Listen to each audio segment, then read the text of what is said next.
There's something definitely good happening in India's affordable housing. The government seems to be on its way to meet the target set for urban housing of 1 crore homes by 2022. In fact, the Ministry of Housing and Urban Development figures show that as of this week, the government has already sanctioned 69 lakh homes under Pradhan Mantri Awas Yojana, that's PMay. Out of these, more than half are already under construction, and about 14 lakh homes have been delivered to people who need them. Today on Urban Reality, we delve a little deeper to see what these numbers mean. Where are these homes really being constructed, and who are the people who are really benefiting from this housing for all push? Before we deep dive into our discussion with our experts, let's get the perspective of the man behind the PMay numbers, Housing and Urban Affairs Secretary, Durga Shakarvish. So thank you very much for joining us. Well, numbers are looking really good, but if I decode them further, it seems that out of the 69 lakh homes sanctioned under PMay, most of them have been sanctioned in 2018. I mean, is there some sort of a hurry to reach that 1 crore target before we hit the election season, sir? Well, that is not true. I mean, the sanction in most sanctions have accelerated from 2017-18 and 18-19. I mean, not only last 1 year. In the last 2 years, the sanction have been like last year we sanctioned almost like 27 lakhs. Okay. This again we have crossed that number. So it is slowly. I mean, it is started because the scheme was sanctioned in June 2015, and you know, credit link subsidy scheme came slightly later, almost 6 months later. So credit link subsidy scheme mostly had picked up after June 2017, but other schemes also, it took some time before the states started planning, and now we are getting almost like every month. I sanction now 3 to 4 lakhs houses every month. Okay. The other thing that I noticed, sir, that majority of these 69 lakh homes have been sanctioned under the beneficiary-led program, which means people who already, or families who already own a piece of land or already have a house and are extending it. This essentially means that most of these homes are in tier 2, tier 3 cities, because in tier 1, people don't own land. Well, this is not area of concern. This is correct, yes. Out of the total 69 lakhs houses, nearly 38 lakhs, which is 55%, is beneficiary-led construction. Why is that? Because most of these people who have been living in the urban areas, they own some land, but housing is not adequate. Maybe they don't have the toilet, they don't have enough space, living area, kitchen and all those facilities are not there. So they would like to upgrade their houses, and maybe the family has become bigger and they want to have another floor on the upper floor. So like that, I mean, this has been the most popular across the country. But the next one is affordable housing in partnership, which is nearly 23 lakhs, constituting 33%. You see, this is like government giving a land, and on that land they are making multi-storied building for providing housing, affordable housing to the individuals, which is quite popular. I mean, especially in southern states is quite popular, and I started also catching up in the northern state. They have come out with a new policy. There we also invite public-private partnership, because there are two kinds of things. One is the government land on which the private party makes a this thing and provides housing to the affordable housing, or private land on which they make housing and they provide to the affordable housing to the individuals. So this is two. The third is in situ slum redevelopment. That also we have crossed 4.5 lakhs, nearly 7%. And in situ slum redevelopment, some of the states like Gujarat has done really very well. Gujarat, then Maharashtra, Madhya Pradesh, Chhattisgarh, Odisha. Many states are doing quite well, and this is all catching up. This is one area which we have laid a good emphasis, because this also cleans up the city.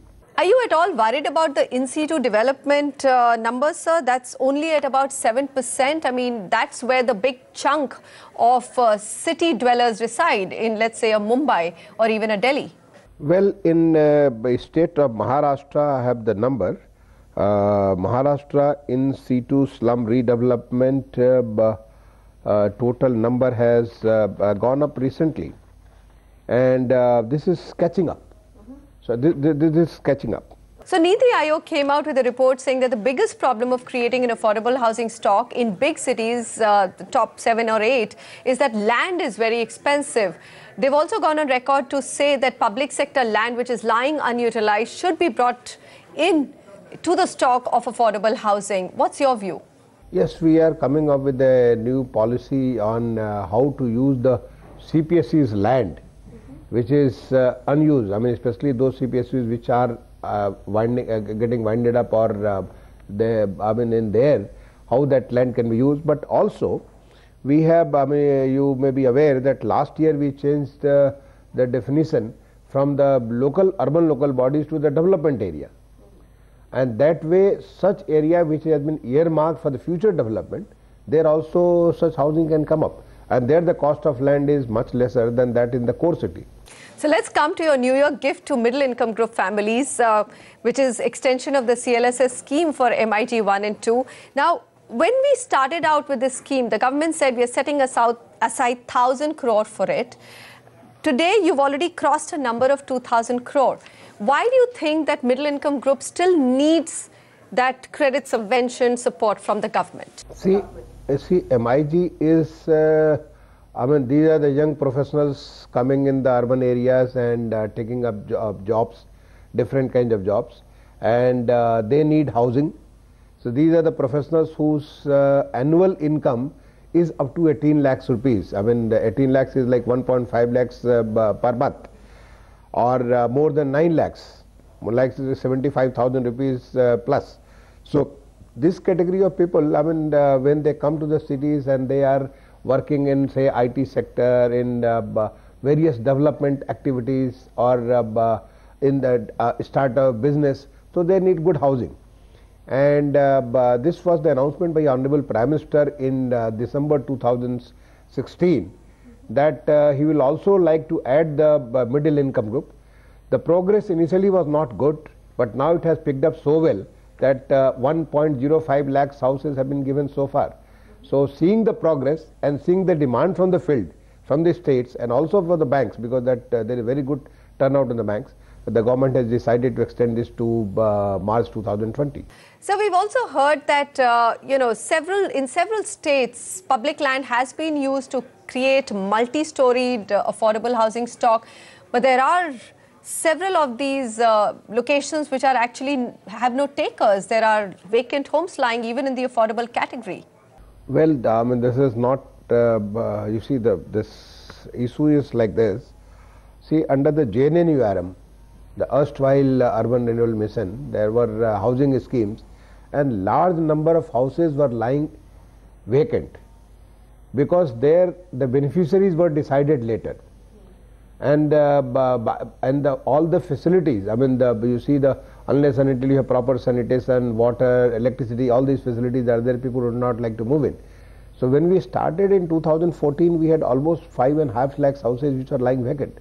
But more than 3.5 lakhs houses have been completed, and they are, they have all been occupied.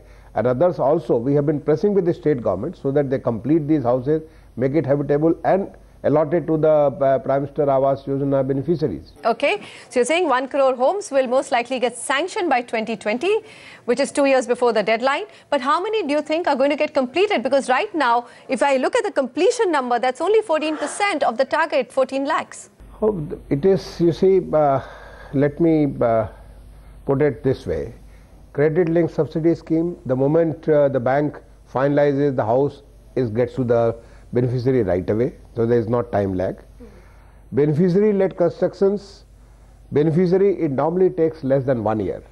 Normally he constructs the house, it takes after we sanction. We know the beneficiary, and every house is a DBT, direct benefit transfer. We have Aadhaar link, we have the account number, we are directly passing the money ourselves, and also the state government are passing the money to the beneficiary. So this also gets completed in around 10 to 12 months.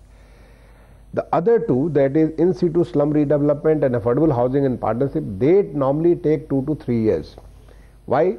Because once we sanction, then after that they have to go for DPR, they have to go for tendering and then finalizing this thing. So this process itself takes around 6 to 8 months. And then after they ground it, because after this phase lag of 6 to 9 months and then they ground it, it takes around 18 months to complete this whole housing thing. So there, I mean, you see the total number we have grounded so far is 37 lakhs. So, and the way we are going, I mean, I'm very sure even by end of March, we will have another 10 lakhs houses will be completed. And in next 6 months, the way things are going on, I mean, I'll expect say around 15 lakhs or so houses will be completed. Now, those were the views of the Secretary of Housing. Now, let's get independent experts to tell us what's behind these numbers. With me today, PK Gupta, Managing Director, Retail and Digital Banking, SBI. We also have with us Jun Shang, Country Head, India for IFC. Mr. Niranjan Hiranandani, Co-founder and MD of Hiranandani Group. And with us, Gaurav Karnik, National Leader, Real Estate Practice, EY India. So the data is looking very, very interesting.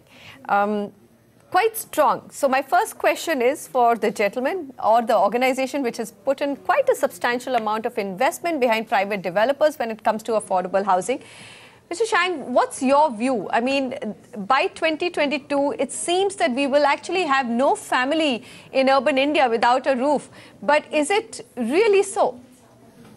Yes. The government program, this Housing for All by 2022, is a very ambitious program, very inspirational. The challenge is very high. We did some estimation. Every 10 million units of low-income housing being built, just talking about the low-income housing segment, that would be equivalent to about 400 billion US dollars, the amount of the investment that is required. To put that in a context, that amount is similar to the annual budget of the union government. That's the entire amount that government is spending. So you can imagine the kind of a challenge there.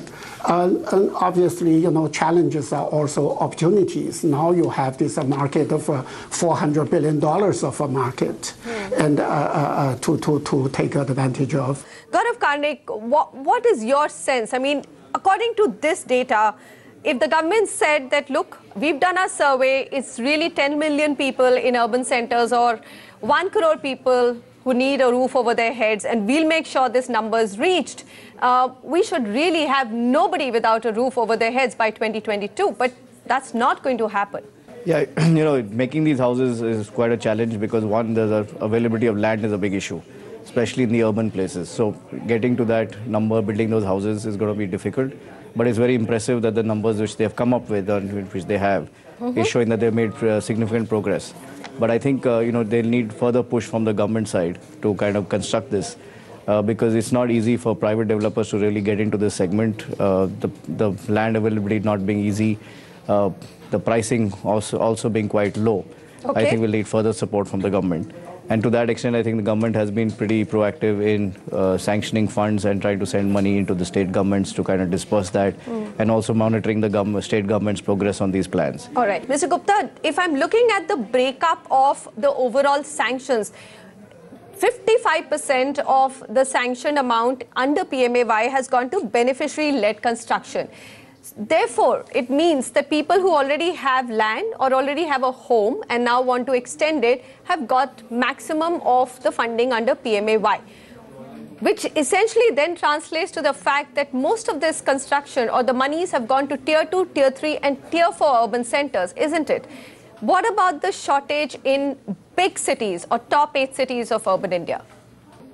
See, look at it this way, that initially when this scheme was announced, actually the reconstruction was not allowed. It was only for the new houses.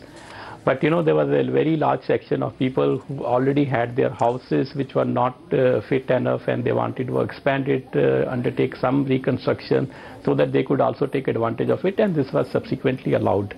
But I think if you look at only in terms of even the new constructions that are happening and the new loans that are getting sanctioned, there is a very large section of people who have been taking advantage of this. Last year there was a function where in fact the State Bank of India was given the award for having financed the maximum number of beneficiaries under the MIG scheme. So what this scheme really does is it enables a lot of people who have been thinking of buying an affordable house but were not really very sure whether they could afford it or not. It actually prompted them to look at what kind of subsidy is available and whether they can take advantage of it, and it prompted them to go for houses actually which otherwise they might not have thought of. I think this has been probably one of the most ambitious and successful schemes of the banks. For the banks, the challenge was how do you educate the customers, how do you tell the customers that this scheme is available, how much benefit they can get out of it. Again, work with the builders who have actually come up with a lot of products which are specially targeted at this end itself, so that anybody who buys a home in those projects, so they will automatically be available, they can get benefit of this provided they meet the income criteria. The government again has been very proactive in relaxing criteria wherever necessary, and the banks have definitely played a very big role in seeing the success of this scheme. Okay, so 5% of the entire sanction under PMay has gone into CLSS, and I think, Mr. Gupta, that's the amount that banks have played a very proactive role in getting dispersed. Now, my question is that banks such as you, SBI, HDFC, has it gone for middle income, MIG 1 and 2, or have you actually sanctioned loans for EWS and LIG category? What has been the breakup? If you can just give us a rough sense of what that breakup has been. Because essentially MIG was a second stage thought that we'll extend the CLSS to MIG as well. Initially under PMay, it was all meant for EWS and LIG segments. I think if I look at my numbers for this first 9 months, actually, I have about 10,000 loans that have been sanctioned under the lower category, and about 14,000 loans which are under the MIG. Mr. Hiranandani, very interestingly, so the opportunity that everyone talks about is $400 billion US. There is World Bank and IFC, which has already committed $1 billion and saying that we will bring in $1 billion more. But if I look at the number of affordable houses, and here I'm not even talking about LIG, EWS alone, I'm talking about under 40 lakh rupee homes. And if I see 2017 and 2018 figures, I mean, less than 3 lakh of these homes have been actually launched by private developers. There are 8 schemes out there from the government for private partnerships. Yet the private sector isn't that enthusiastic about affordable housing in India yet. Manisha, I disagree there. I think the private sector has a big role to play. And the government did realize that the private sector was needed. Otherwise, they wouldn't have given the scheme to the private sector at all if they thought that there is no necessity of the private sector to participate. Yes, it has taken a longer period of time for the projects to take off. Remember, after the scheme was announced, people have had to redesign their buildings, redesign their layouts, get the sanction of the buildings as per the new requirements of the government in terms of the scheme, and then put it across and put it into the marketplace, register under RERA, and then come into the marketplace. So it does take some period of time before they can actually reach that level of aspiration which gets recorded with the NHP or with the banking and financial institutions. But I can assure you that we ourselves believe that more than 1 lakh houses will get registered in the next 1 year, that is 2019, even in the private sector. That is what an assessment of NAREDCO has been, that you will get 1 lakh houses minimum in the private sector, which will go under both these categories of housing that are going to take place in the private sector. However, we cannot match the government's push which has taken place, because those lands were already available with the government, and the local authorities have been further subsidizing the price of land, which is not possible for the private sector person to do. Let's take a quick short break. When we come back, we'll also try and understand where is this housing stock getting created. Yes, tier 2, tier 3 cities, they need homes as well. Families, they need homes as well. But what about economic hubs? The key shortage remains there. Are we being able to make them? And are we creating housing stock where there are no takers? That's also another big question, because there are reports that even in the affordable category, about 2 lakh homes, 69 lakh homes under PMay have been sanctioned. This is an investment which is 10 times more in the last 4 years alone. than in the years of UPA government between 2004 and 2014. That's the reason why this government is very confident it will meet its target of urban housing of 1 crore by 2022. In fact, they're saying that 1 crore homes will be sanctioned by 2020. Mr. Hiranandani, I'm going to come to you. Now, the fact that 55% of these homes which have been sanctioned under PMay are beneficiary-led makes us believe that they're mostly in Tier 2, Tier 3 cities. The shortage in Tier 1 cities, especially close to the economic hubs, how do we fulfill that, sir? That is certainly a challenge. We have been talking about this for a long period of time. But Manisha, look at it. On the peripheral areas in the MMR region and other places, the work in this sector has already started. If you see Vasai, Virar, if you see Karjat and other places at the extended tip of the MMR region, we do find that a large number of housing are being constructed in this sector. So it's not devoid of it, but you're right, you're 100% right, that the city centers and close by to the city centers where the need for EWS and other thing is very large is still not being satisfied. Mr. Gupta, I'm going to come back to you, sir. There's, interestingly, even Niti Aayog has said that, look, land has to be made available. Mr. Durga Shankar Mishra said that ministry is preparing a white paper with all the land within PSUs and even state governments which can be used. But let's move to a very interesting thing which happened at New Year. You know, MIT scheme, CLSS, when it started, it was 1,000 crore was set aside for it, sir. Right now, we are sitting on a number of 2,000 crore of subsidy already been extended, and now it's been further extended for a year. Seems that the government is quite determined to, rev up sales in the market, especially because this is a private sector dominated middle income segment. Do you think that it's helping, sir? No, I believe this extension in the time has happened mainly because there are a lot of projects which are still under construction. There are a lot of builders who have come up with special projects, particularly which are aimed at this scheme. And, there is a market out there. And I think there are people who have been looking to take advantage of this. They have probably been searching for homes. So I think this 1 year extension really gives people another opportunity to be able to take advantage of this. There are a lot of applications which have been lying with the banks which are under process. So it will help all of them. I think this extension would be good. I don't think that this is because of, not having met some targets or some issues with the implementation of the scheme. I think not only the banks, I think most of the housing finance companies, all the NBFCs who have been operating under this scheme have done substantial investment in being able to make this available to their customers. The system-led enablements have been done, a lot of workshops have been done. So I think this 1 year extension will help to allow everybody to take advantage of this, whoever is eligible, actually. I think we are not complaining, sir, at all. Yeah. I mean, these are for young families earning between 6 lakhs and 18 lakhs. Clearly, if they can get a little bit of helping hand to buy their first home in a urban center close to an economic zone, this is good for the economy as a whole. Mr. Shang, any ideas? I mean, you're saying that it's a $400 billion opportunity, but I mean, government seems to be very close to its target of meeting that 1 crore number. Beyond that, what should India be doing when it comes to making sure that every family has a roof over their head? I can take on this one. The opportunity is big, but the challenge is also big. $400 billion, as I pointed out, even the union government wanted to, can they put in the entire year of a budget just to do the low-income housing? Clearly it's not. So this is not just a financing issue. In that regard, I think the government has done a lot of excellent work. Very quickly, we've run out of time. Gaurav Kardik, I mean, land we've spoken about, approvals Mr. Shang has spoken about. In fact, Niti Aayog is saying, forget infrastructure status. Why don't you put affordable housing in priority sector lending?